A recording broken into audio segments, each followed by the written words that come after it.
Viral di media sosial, sebuah rekaman video memperlihatkan sebuah mobil jenis sedan yang tengah parkir di pinggir jalan.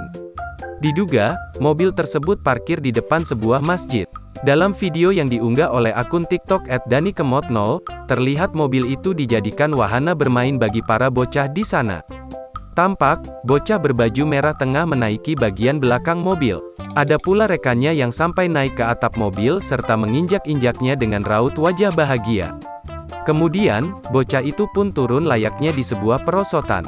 Hingga berita ini dibuat, belum diketahui kapan dan di mana peristiwa tersebut terjadi.